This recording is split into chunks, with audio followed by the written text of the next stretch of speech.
All right, we're here with new Arizona Wildcats football coach Kevin Sumlin. Kevin, welcome to Tucson.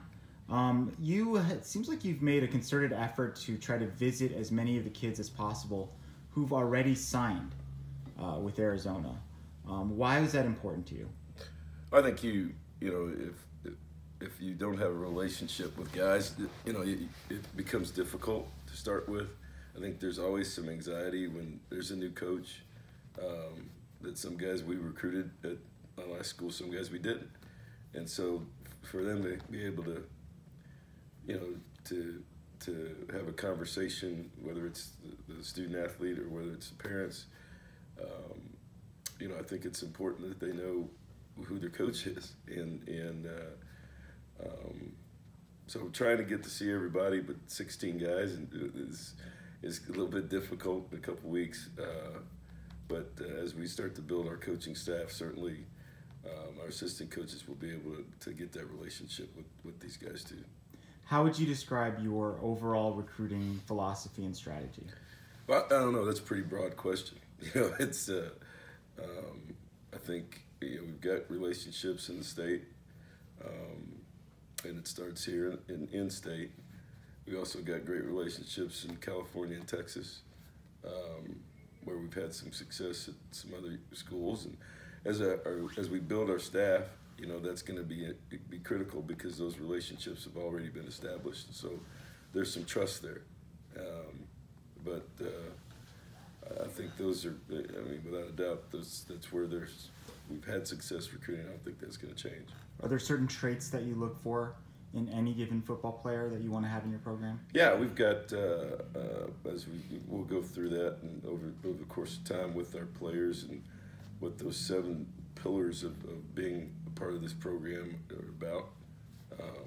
I'd rather talk to the players first about it than to start talking to everybody else. But, those characteristics are things that we look for in recruiting, but also we try to build once guys are here to help keep them working on keep them growing. So, there's a definite philosophy of, sure it takes talent, but character is huge, and desire to play. You run across guys all the time that are very talented, but do they really want to play football?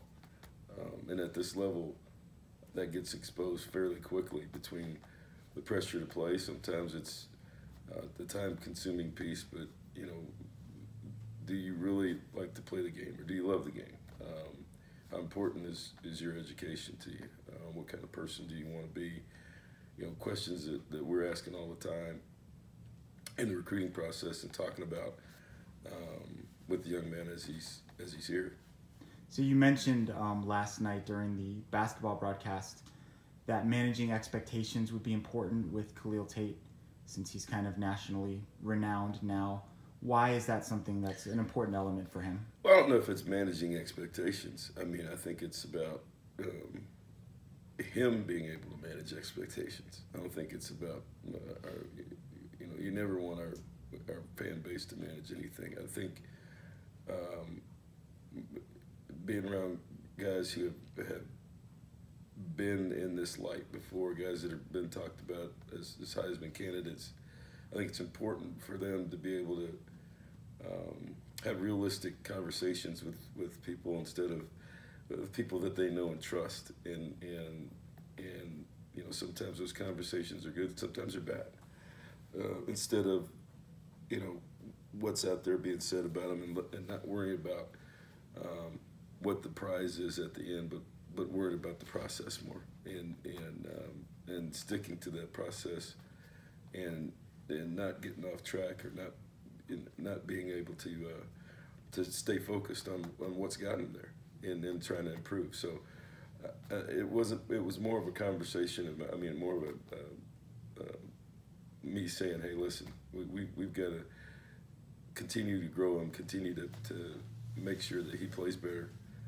But he's also got to continue to stick to his own script and not get sidetracked with all the noise.